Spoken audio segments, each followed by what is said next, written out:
Tarde, bem-vindo, bem-vinda a mais uma edição do CBN Entrevista Live. E a nossa live de hoje é especialíssima.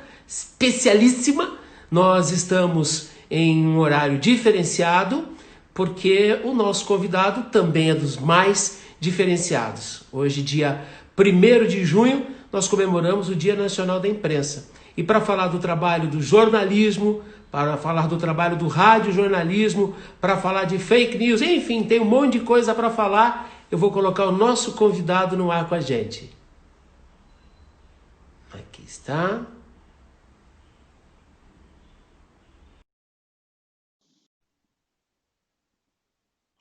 Balança um pouquinho, mas já vai.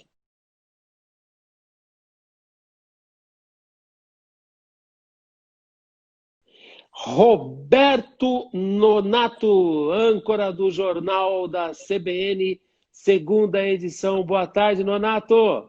Tudo bem, Gelson? Boa tarde para você, boa tarde para quem nos acompanha também. Obrigado pelo convite, uma honra estar aqui nesse Dia da Imprensa. Eu que agradeço pela gentileza de nos atender. E, Nonato, antes da gente botar o pé na estrada para falar de fake news, para falar dos desafios do trabalho do jornalismo nesse momento que a gente está vivendo, né? E não é pouca coisa. Exato. A gente nunca cobriu uma pandemia, eu pelo menos não. A nossa geração e outras gerações de colegas da área de comunicação não cobriram uma pandemia. Quero falar um pouquinho da sua carreira, que é inspiradora, que é vitoriosa e que é uma referência para muitos profissionais que estão no mercado e também para os jovens. Então, se você me permite rapidinho aqui, um breve currículo, o Nonato tem mais de 30 anos de carreira.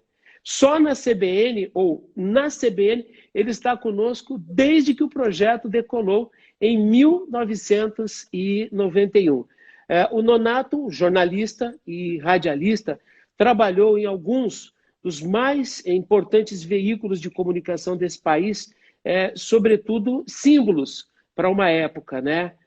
Foi locutor da Excelsior, a extinta Rádio Excelsior, que, aliás, hoje, curiosamente, empresta frequência para a Rádio CBN de Londrina, né? A Jovem Pan trabalhou na Eldorado e trabalhou também na Antena 1. Aliás, deixa eu fazer aqui uma confidência, Nonato. Eu tenho até É. hoje fitas cassetes gravadas com a sua locução na Rádio Antena 1.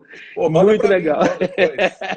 Sério, eu vou procurar essas fitas. E é Pô, pós-graduado em Relações Internacionais. Ô, Nonato, o que é que mudou no rádio brasileiro desde que aquele menino de 17 anos assumiu o microfone da Beira-Mar FM lá em São Sebastião, no litoral de São Paulo? a Gelson, acho que mudou foi a comunicação com o público mesmo, entendeu? Eu acho que hoje a gente está muito mais próximo de quem ouve rádio. Eu acho que a gente está muito mais conectado em virtude de todas as tecnologias que estão disponíveis.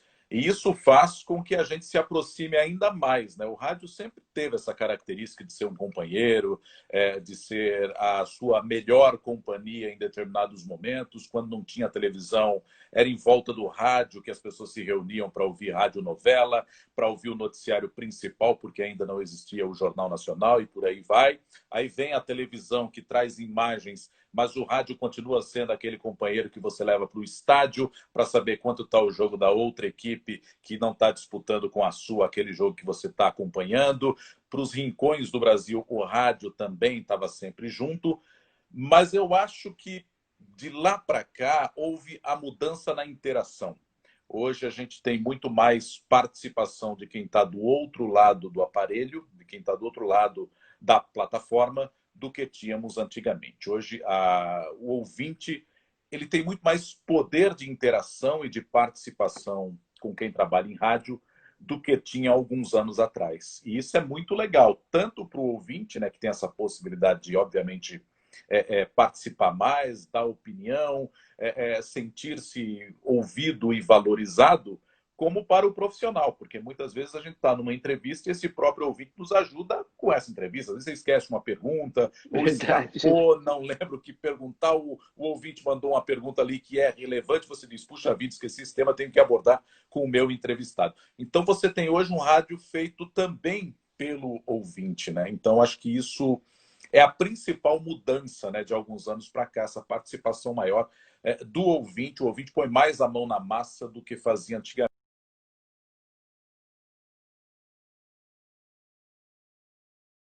É um ouvinte mais ativo e menos passivo, na minha avaliação.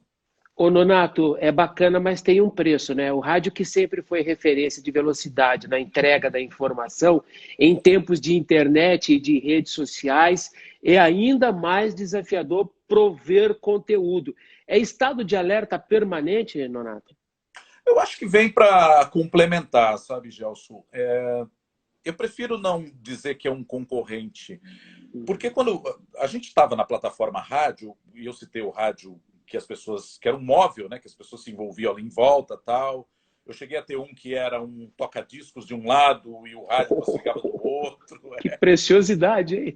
Exato, era um móvel mesmo. Aí depois veio o 3 em 1, né, com várias possibilidades de você gravar fita, de você ouvir o próprio rádio, de você tocar o disco ali, o vinil. Então, assim, o rádio vai se adaptando. Aí, quando chegou a internet, muita gente disse, é o fim do rádio agora. E não foi. Por quê? Porque isso que a gente faz, por exemplo, você faz aí no dial da CBN Londrina, eu faço no dial da CBN São Paulo e por aí vai, isso só migrou de plataforma, mas a gente continua fazendo rádio, a diferença é a recepção. Né? Como eu falei lá atrás, quando a gente ia no estádio com o radinho a pilha e ficava com ele ali na geral, ouvindo, hoje em dia você vai com o teu celular, ele pode ter um aplicativo, você pluga lá, fica ouvindo o jogo do teu adversário, além de assistir o seu. E tá no rádio do mesmo jeito. Só que nós estamos fazendo rádio no dial e também com essa plataforma que vai muito mais longe. É desafiador? É claro que é desafiador. Mas, ao mesmo tempo, abre muitas portas. Eu lembro que quando eu comecei na CBN, lá por 1990, né, como você disse, era a Rádio Excelsior, e depois ela vira CBN 91. Eu recebia carta, telegrama. A gente fez a primeira guerra do Golfo, lá do Iraque, por telex e com um correspondente na Suíça, que era o Rui Martins. Verdade. Hoje em dia, isso é inimaginável, né? Porque você tem uma série de tecnologias que te permitem ir mais longe. E eu já recebi, por exemplo, mensagem de pessoas no Japão, no Egito. Eu me lembro, um rapaz que me marcou muito, porque ele estava morando no Egito, e ele disse o seguinte, eu te ouço desde o início da CBN, porque eu ia para o colégio e o meu pai ouvia. E hoje esse cidadão é um adulto e ele está me ouvindo lá no Cairo, no Egito. Olha que maluco. E olha que legal que é essa tecnologia, o que ela nos proporciona. Então, assim, é desafiador? É desafiador. Mas, ao mesmo tempo, é agregador e faz com que você vá mais longe ainda do que ia antigamente apenas nas ondas curtas ou médias, né? Ô, Nonato, deixa eu puxar aqui a brasa para nossa sardinha, para a gente já introduzir o tema Dia Nacional da Imprensa, a responsabilidade, os desafios do jornalismo, né? De novo, o rádio, ao longo da história, ele deu uma contribuição gigantesca para o noticiário.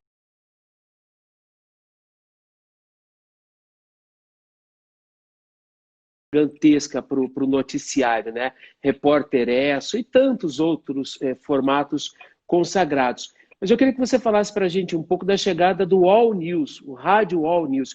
E a CBN é pioneira nesse projeto. E você está dentro disso desde o primeiro momento, desde o primeiro instante. E o All News praticado pela CBN balizou, virou uma referência para o segmento que depois cresceu, se expandiu. Hoje nós temos outros players, outros negócios muito bem feitos. Mas eu queria que você falasse um pouco dessa contribuição da CBN, de como você participou disso, se quando você botou a CBN no ar, com a sua voz, você tinha noção do compromisso que o All News teria a partir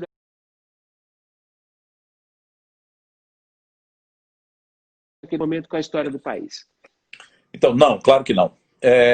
Até porque, na época, eu era um estudante de jornalismo. Então, assim, quando eu entrei em 1990 na Excelsior, eu estava no primeiro ano da faculdade. Aí ela vira a CBN em 91. Eu me lembro que ela ficou 3 meses como Rádio Notícia.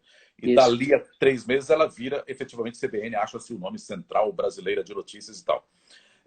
Então eu era um estudante de jornalismo. Então eu não tinha a menor noção de que aquilo era fazer uma revolução.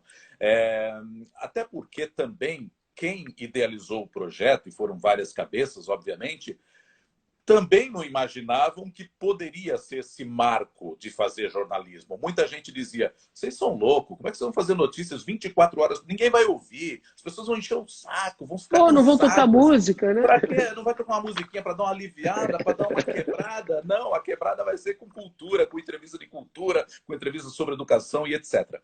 Mas, assim, muita gente dizia que era um projeto maluco e que fadado a não dar certo. Então, assim, acho que nem quem idealizou o projeto tinha noção de que aquilo era uma quebra de paradigma. E aí, como você disse, viralizou, deu muito certo. Acho que a contribuição é absurda, porque a partir do momento em que você entra no seu carro hoje e tem uma rádio all news o tempo inteiro você tem informação para as pessoas. E uma sociedade bem informada, bem esclarecida, é claro que é uma sociedade que vai cobrar mais, uma sociedade que vai exigir mais e que é importante para qualquer país, para qualquer nação.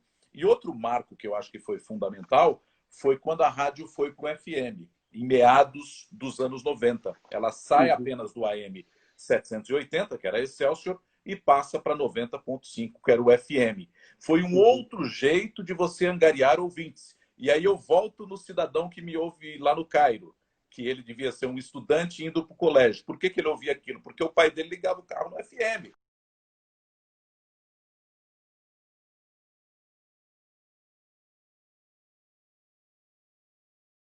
Possivelmente ele ouvia sua música. De repente vem uma rádio all news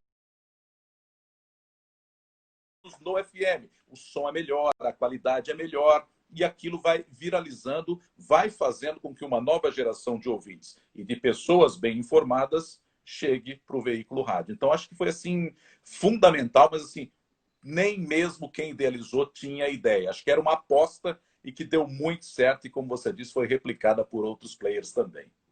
Você sabe que essa nossa conversa, ela depois vai para a plataforma do IGTV, do Instagram. Legal. E eu soube hoje pela manhã, por um aluno de jornalismo, que eles depois vão replicar esse conteúdo numa conversa online, num grupo fechado de estudantes de jornalismo. Está todo mundo sem aula, está todo mundo procurando referência. Então, para esses jovenzinhos, se você me permite uma rápida contextualização histórica, falar de notícia no FM, quando a CBN surgiu no FM, era tão estranho quanto hoje ver conteúdo, notícia no Instagram, no Twitter, em transmissão ao vivo. Como isso que a gente está fazendo nesse momento. Então, ferramentas, tecnologias que estão potencializando a plataforma ou o negócio. Nonato, e hoje, hein? Que pauleira, meu amigo. A gente vive um país claramente polarizado. Estamos em meio a uma pandemia. Infelizmente, e aí se você me permite, estou aqui com dados bem atualizados do G1. O G1 fez um levantamento exclusivo hoje que aponta para 29.341 mortes, 514.992 casos confirmados. Desde o dia 22 de abril, o Brasil é o país com o maior número de casos, atrás dos Estados Unidos, segundo país em número de casos. Como é que está cobrir a pandemia, Nonato? Então, eu acho que é um cenário muito desafiador, porque a gente não entende o vírus, né? Ninguém sabe como ele é, como se propaga, se quem já pegou não transmite mais, se quem deu um negativo efetivamente está livre e não vai mais sair contaminando as pessoas. Então, é um trabalho diário, e eu diria até que essa questão muda a cada hora. Você trouxe aí os dados do G1. Daqui a 2 horas pode ser que sejam outros, porque tem muita subnotificação. Tem também a discussão em torno de casos suspeitos e que precisam ser confirmados, e eles são confirmados a cada momento. Então, assim, é um desafio diário e também estressante. Por quê? Assim como o telespectador, assim como o ouvinte que muitas vezes reclama, mas vocês só falam nisso, vocês só dão as mortes, porque infelizmente é isso que está acontecendo nesse momento. Não só no Brasil, mas no mundo. Hoje a gente está divulgando que a Europa começa a abrir outras coisas. Paris está abrindo café, restaurante, a Alemanha já voltou ao futebol, tem outras ligas prontas para voltarem. Mas, assim, o principal é a discussão em torno das vítimas que isso está fazendo. Quando tem notícia boa, a gente está divulgando, que é o caso de novas Uhum. vacinas, a procura por isso, há 3 vacinas em estágio avançado e que pode ser que logo estejam sendo comercializadas e confeccionadas. Tem essa discussão de reabertura na Europa, que a gente espera que em breve esteja ocorrendo aqui no Brasil. Mas, gente, não tem jeito, essa é a pauta do dia. Então, o desafio é esse, é manter as pessoas informadas e, ao mesmo tempo, tentar não cansá-las com a linguagem, com a discussão. Eu acho que você se lembra de um jornal nacional que subiu a escalada, que são as manchetes quando são lidas, Uhum. e antes do início do jornal, o Bonner vira para o telespectador e diz: antes de mais nada, eu quero pedir calma.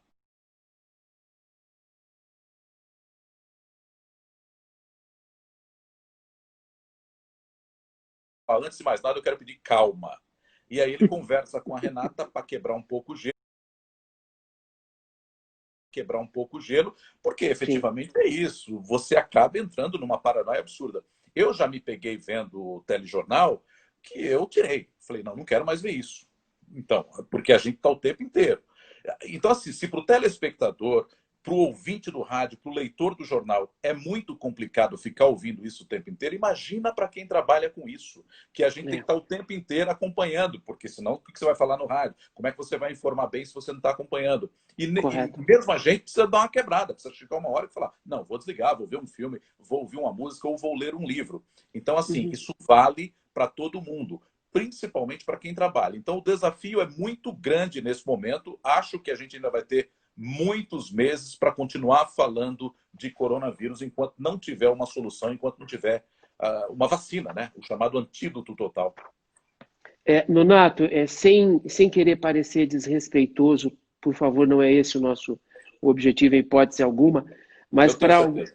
para alguns brasileiros, ou para uma parcela significativa de brasileiros, parece que a última eleição ainda não acabou, né? É. É como se nós ainda estivéssemos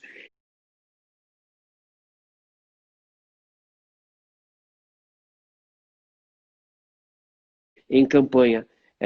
Alguns atos e falas e o próprio comportamento do presidente Jair Bolsonaro muitas vezes reforçam essa perspectiva. E o jornalismo está sendo muito bombardeado por esse segmento da sociedade que entende que há exagero, que há saturação do noticiário com o objetivo de desconstruir a imagem do presidente porque não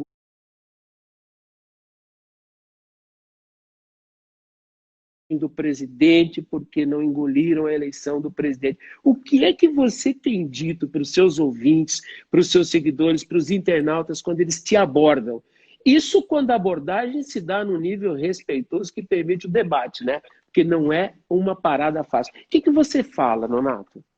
Eu digo que o presidente foi eleito democraticamente, que está governando porque foi eleito pela maior parte da população que foi às urnas votar, mas que isso não lhe dá o direito de extrapolar, por exemplo, preceitos constitucionais. Como você disse, quando o presidente, por exemplo, vai numa manifestação como ontem, sobe num cavalo, lembrando o Napoleão, lembrando o Vladimir Putin, que gosta de exibir o seu físico em cima de um cavalo e é praticamente um czar, está lá na Rússia, vai completar 25 anos no poder. Acho que não é isso que a gente quer. A gente quer, eventualmente, desoxigenar o poder.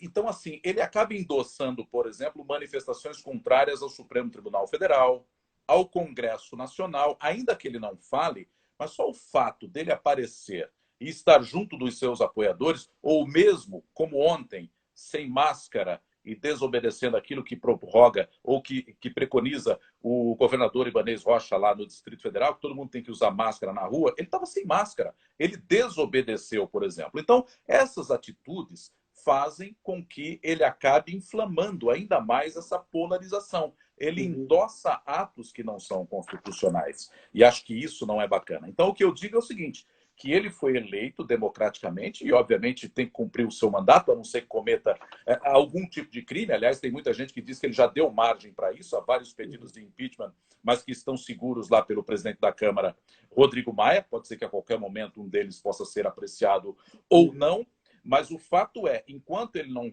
for impedido, não tomar o impeachment, ele é o governador, o presidente legítimo. Mas Uhum. isso não lhe dá o direito de escapar das regras constitucionais. né? A gente só tem uma democracia desde que você obedeça à sua própria Constituição. Não é porque foi eleito que ele tem poderes ilimitados. Isso não existe em Constituição ou em democracia nenhuma. Mas assim, Donato. mas eu estou contigo. Eu acho que muitas vezes não vem em forma de diálogo, vem em forma de agressão. De tentar fazer com que o viés de confirmação daquela pessoa prevaleça sobre aquilo que você disse no rádio, ou sobre alguma opinião que você acaba emitindo. Falta muito diálogo. Eu já até me estressei mais. Hoje em dia eu procuro ser um pouco irônico, né? Eu começo a discursar ironicamente. Outro dia eu recebi uma mensagem assim: tomara que vocês percam a boquinha, vocês serão demitidos por falta de publicidade. Eu simplesmente respondi: obrigado, espero que o seu dia também seja maravilhoso. Um grande abraço para você. Então eu comecei a não entrar mais no jogo, não mais discutir, a não ser que ele me ofenda, né? A não ser que venha falar de caráter ou coisas do gênero, até porque quem está do outro lado normalmente não me conhece. E aí você já responde um pouco mais à altura. Mas eu tenho tentado, de algum modo, não mais polemizar.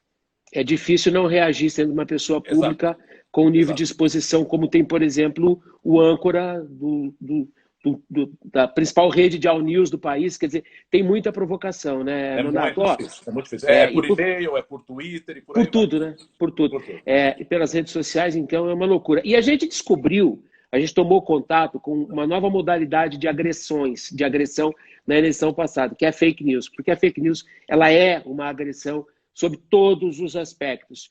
Eu quero a sua opinião primeiro como jornalista, como profissional da área de comunicação em relação à fake news. Como é que você lida? Venceremos essa praga? E aí, Nonato, fala de fake news pra gente. Cara, eu acho que a fake news ela é mais difundida hoje, mas ela sempre existiu. Eu me lembro que eu participei do fórum aí com vocês e o tema foi justamente fake news. E eu chamava a atenção da plateia que ela sempre existiu. Se a gente pesquisar historicamente, vamos encontrar fake news lá em 1800 e alguma coisa, vamos encontrar fake news em 1900 e nada, e por aí vai. Só que antigamente você não tinha essa profusão de rede social, você não tinha esse A espalhamento. visibilidade que tem hoje, né? Claro, exatamente. Então, assim, hoje a gente tem muito mais um cenário propício a fake news e cabe a nós, jornalistas, fazermos essa mediação, essa moderação. Então, assim, é uma praga atual no que diz respeito à propagação maior, mas ela sempre existiu. É por isso que eu acho que a gente tem que valorizar cada vez mais, e aqui até entre aspas, jogando um pouco de brasa para a nossa sardinha, o trabalho da imprensa livre, o trabalho da imprensa democrática. E quando eu digo livre, é aquela que não está atrelada a governos. Do jornalismo profissional, né, Nonato? Exatamente, o jornalismo profissional. Não é o blog que foi criado para atender determinado governo. Não é determinado site de informação que só replica informação governamental. E aí alguém poderá dizer, mas espera aí, mas a emissora X, ela ataca mais o governo, a Y não. É por isso que é importante você ouvir mais de uma emissora de rádio, mais de uma estação de televisão, porque daí você faz um comparativo. Você fala, peraí, mas eles estão dando esse tipo de tom, aqui está dando outro enfoque, aí você já se interessa para ler um jornal. E aí eu volto no início da nossa discussão. Uma sociedade bem informada, ela não se deixa manipular. E ela só não pode ser manipulada se ela tiver educação e uma imprensa livre com várias opiniões das pessoas que estão especializadas em determinados temas. Porque só assim é que a gente consegue formar a nossa opinião. A gente não sabe de tudo. Muitas vezes surge um assunto ligado à política. Você vai lá no Facebook, aí tem um monte de cientista social. Surge a vacina, tem um monte de médico também recomendando a vacina. A gente não sabe nada. A gente Fora só os curiosos dando pitaco, né?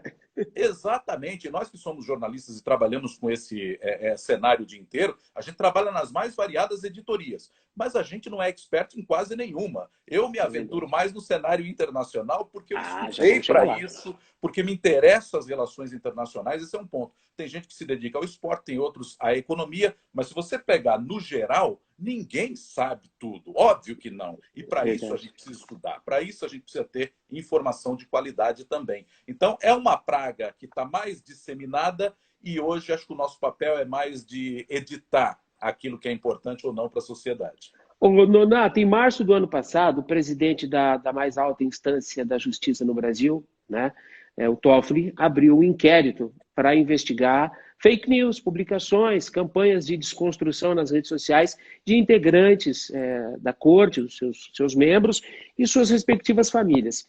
E a coisa ganhou uma dimensão que extrapolou, foi muito além dos muros do Supremo. Hoje, esse inquérito está nas mãos do Alexandre de Moraes e já embolou políticos, empresários, blogueiros, jornalistas. Onde é que vai parar o inquérito das fake news, na sua opinião? Olha, eu acho que um primeiro efeito já teve, porque na semana passada, quando surgiu essa operação a que você se refere, Uhum. veio na esteira também alguns movimentos, Juntos pela Democracia, Basta e etc. As pessoas começaram a recolher assinaturas para pedir, obviamente, a manutenção dos pilares democráticos no país. E, por outro lado, o que eu soube é que houve uma diminuição nos grupos que disseminam fake news. Então, de algum modo, quando você fala em responsabilização, eu acho que há um recuo também. Tem Certo. um, tem um projeto de lei que está sendo discutido, se não me engano, é do senador Alessandro Vieira, não me recordo se ele é de Sergipe ou de Alagoas, agora acho que é de Sergipe, e que trata de tentar regular essa discussão em torno de fake news. E ele propõe, salvo engano, que as plataformas de Twitter, Facebook, etc., possam fazer uma avaliação do que é fake news. Tem muita gente que estuda melhor o tema no que diz respeito a redes sociais, que diz que é necessário você ter um pouco mais de audiência pública e um debate maior em Você torno acha desse que esse tema. controle flerta com censura, Nonato? Exatamente. Esse é o ponto nevrálgico e que é discutido por essas pessoas que entendem que é necessário um debate mais amplo, um pouco Uhum. mais de audiência pública e não votar nada no afogadilho. Porque se você vota em cima dessa discussão que a gente está tendo agora, com uma operação que pode prejudicar aliados do governo no poder, que pode prejudicar alguns parlamentares ou alguns empresários influentes, blogueiros e etc., você tende a votar uma coisa, entre aspas, meia boca. Então é necessário você debater mais e votar de um modo que toda a sociedade, as pessoas que estudam esse tema, estejam envolvidas, para dar opinião, para trazer uma emenda, para tentar melhorar esse escopo, para não flertar com essa censura prévia. Porque senão daqui a pouco você está proibido de emitir opinião na sua rede social. E esse é o grande perigo que é alertado por essas pessoas. Então, respondendo direto à tua pergunta, é difícil a gente imaginar onde vai dar esse inquérito das fake news. Isso é como o CPI, né? A gente sabe como começa, mas não sabe como termina. Por outro lado, eu já consegui observar esse tipo de resultado, né? Um cenário de recuo dos grupos que disseminam fake news, os chamados robôs. Me parece que esse foi o primeiro efeito. Tomara que isso se estenda e a gente tenha uma diminuição dessa praga. Porque também acabar eu acho bem difícil, né? É verdade. Vamos dar uma deixa aqui para os meninos que estão vendo a nossa gravação lá na turma de jornalismo. Como é que você define esse momento vivido pelo jornalismo nacional? Nós corremos riscos, nós estamos sob ameaça ou estamos também sob o crivo de um aprendizado muito forte? A parte didática das crises também alcançou o jornalismo, Nonato? Eu acho que ser jornalista é aprender todos os dias, né? Eu acho que a gente não tem rotina. A cada dia é um novo ensinamento. Por mais que diga, você só cobre economia. Tudo bem, mas a economia não é a mesma todo dia. Uma hora você fala de Ixi. importação, na outra você fala de inflação, dali a pouco você fala de um plano que está sendo elaborado. No esporte é a mesma coisa. Um dia você está falando do Jorge Jesus, no outro você está falando da discussão se volta o futebol no Paraná, se volta o futebol em São Paulo ou não. Então, assim, não tem rotina no jornalismo. Eu acho que é um aprendizado absolutamente constante. Em relação a riscos, a perigos, eu acho que o jornalismo sempre correu. O Brasil é um dos países que, volta e meia, tem problemas no que diz respeito à segurança dos seus jornalistas. México também tem muito problema quanto a isso. Mas, assim, a gente está num momento que, graças a Deus, a gente tem liberdade para falar e é importante que se mantenha, que se garanta essa liberdade. Ainda que o presidente da República pareça não gostar muito de jornalismo profissional, de imprensa livre, de discussão. Quantas e quantas vezes a gente não viu ele falando cala a boca, ou deixa eu falar, alguma coisa. Deixa eu falar, por exemplo, ele falou para mim quando a gente estava entrevistando no segundo turno da eleição. Foi ele num dia, o Haddad no outro, e em um momento eu fui interferir e ele disse, deixa eu falar, naquele tom absurdo. Enfim, aí depois você vê um cala-boca para um colega. Então, assim, parece não gostar muito do diálogo, o que é um péssimo exemplo para o restante da população. Então, assim, entendo que o jornalismo vai aprendendo com essas coberturas de pandemia. É claro, a gente sai muito maior disso no que diz respeito a aprendizado, a controle, a trazer uma informação mais apurada. Em períodos de fake news, o trabalho dobra, porque você tem que checar com mais de uma fonte, você tem que checar o tempo inteiro. Então, assim, acho que o jornalismo tem um espaço importantíssimo nesse momento de aprendizado, como você disse. Mas ele tem que ser diário, cara. A gente tem que estar aprendendo o tempo inteiro e tem que ter a humildade de dizer eu quero aprender todos os dias, seja com as minhas fontes, seja com o meu entrevistado, seja com a população e nas ruas. Tem muita gente que fala, mas o jornalismo não é mais o mesmo. Vai para a rua como um repórter, você que, por exemplo, vai nos acompanhar aí, que é jornalista ou que está se formando em jornalismo, vai para a rua, vai sentir o cheiro da rua, vai sentir o cheiro do teu entrevistado, o olho no olho. Nesse momento não dá para fazer isso, mas é fundamental para o jornalismo. Você tem mais 5 minutos? Claro, estou tranquilo aqui. Temos mais Então uns vamos 10. lá. Você disse que estudou e estudou. Você é pós-graduado em Relações Internacionais. A pandemia deu uma nivelada nesse processo, mas antes da pandemia, a gente tinha dúvidas de onde estava o perigo, né? Se era no governo do Trump nos Estados Unidos, se era no Putin lá na Rússia. Na Rússia e com outros ensaios, se viria alguma coisa da China, se a Coreia do Norte botaria uma bomba na nossa cabeça. E hoje, com a pandemia de Covid-19, onde é que está o perigo da cena internacional? Quem é que pode nos surpreender positiva e negativamente? Você sabe que eu morria de medo do Boris Johnson, né? Aí depois que ele pegou a Covid, ele deu uma acalmada, né? E aí, Nonato, o que você fala da cena? Aliás, deixa eu dizer aqui, gente, que além de ser o âncora do Jornal da CBN, o Nonato também apresenta o Mundo em Foco. Fato o Mundo em Meia Hora. O Mundo em Meia Hora, perdão, meu Deus. Desculpa, perdão. Não, o Mundo em Meia Hora com o Guga Chakra. Antigamente. E assim, o Mundo em Meia Hora com o Guga, nossa, são papos deliciosos. É uma atualização da cena internacional incrível, que você fala com muita propriedade. E aí, Nonato?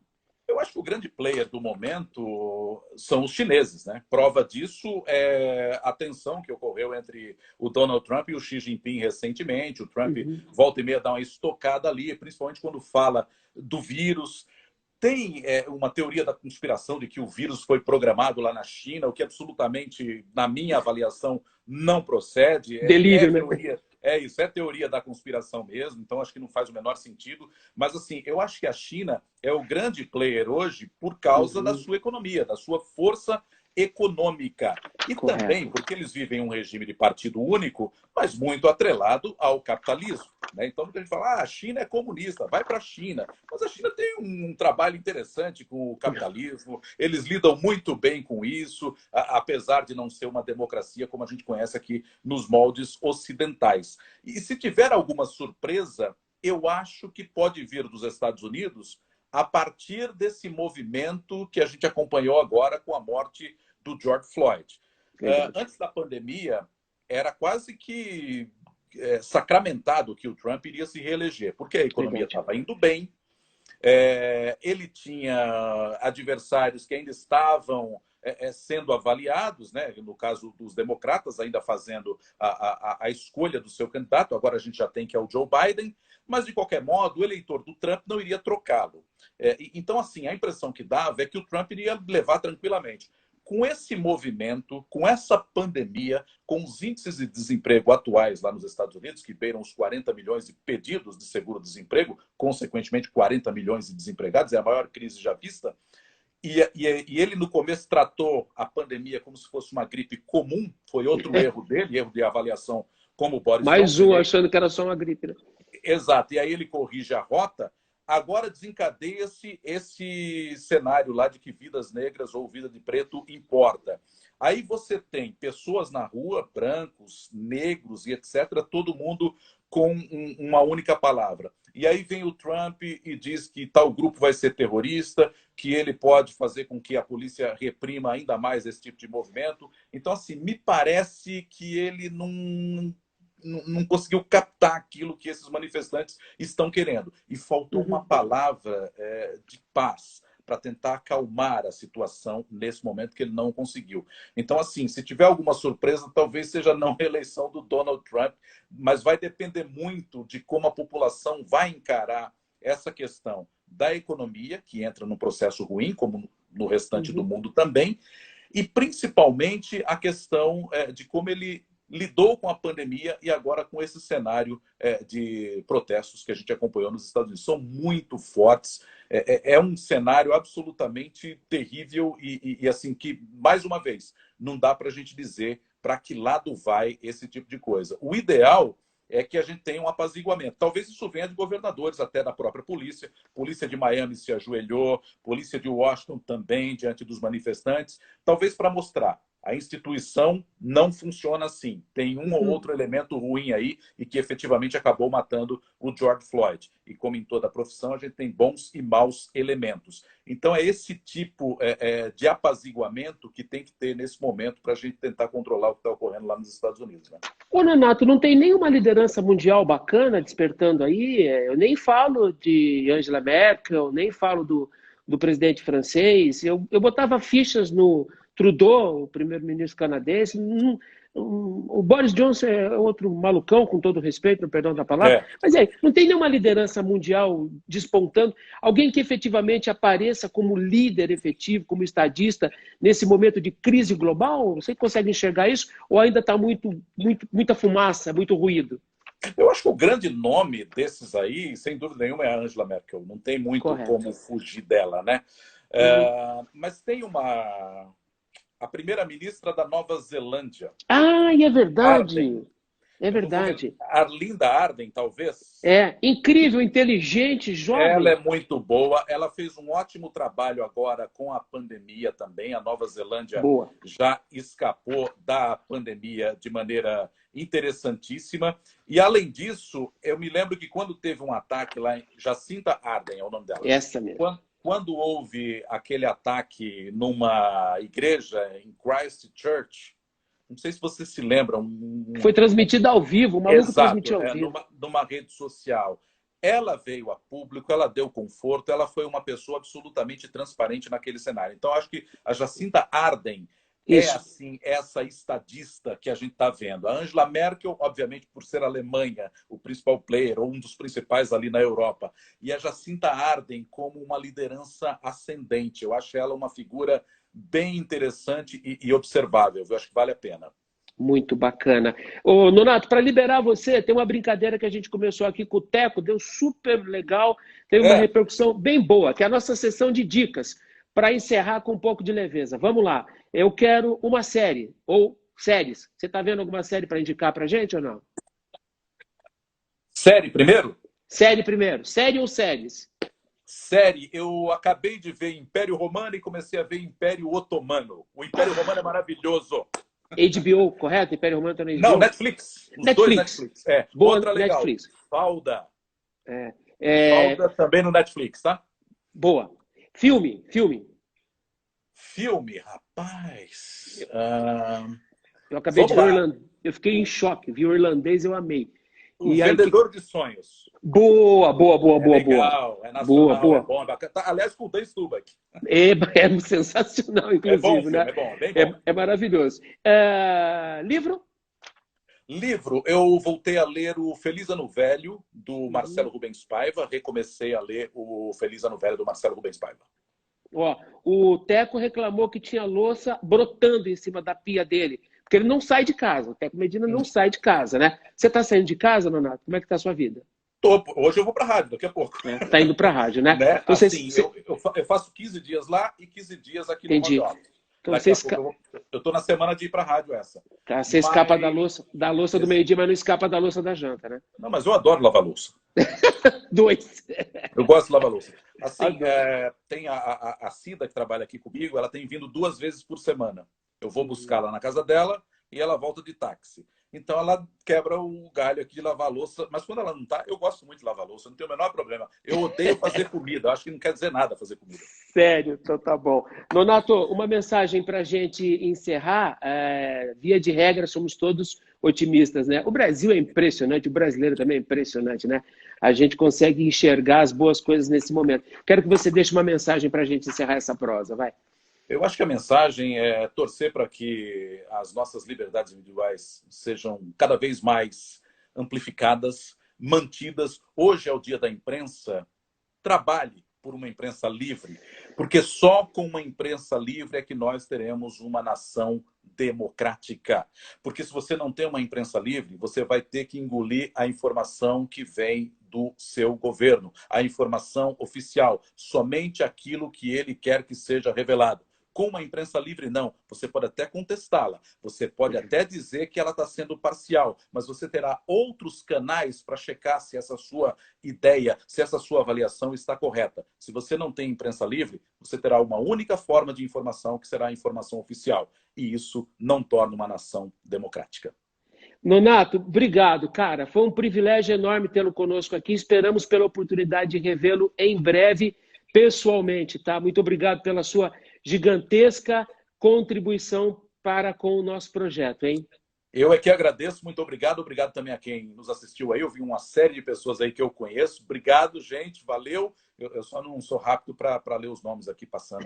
Eu não dou conta também. E eu acabo não vendo. Mas obrigado, valeu pela audiência. E obrigado pelo convite, Gelson. Tamo junto. Na próxima, eu pago o jantar aí em Londrina. Boa, Nonato. Vinha por nossa conta. Roberto Nonato, daqui a pouco, 5 da tarde, na primeira edição de junho do Jornal da CBN, segunda edição. Não perca! Não perca! Abraço, irmão. Obrigado. Até mais. Obrigado. Um abração.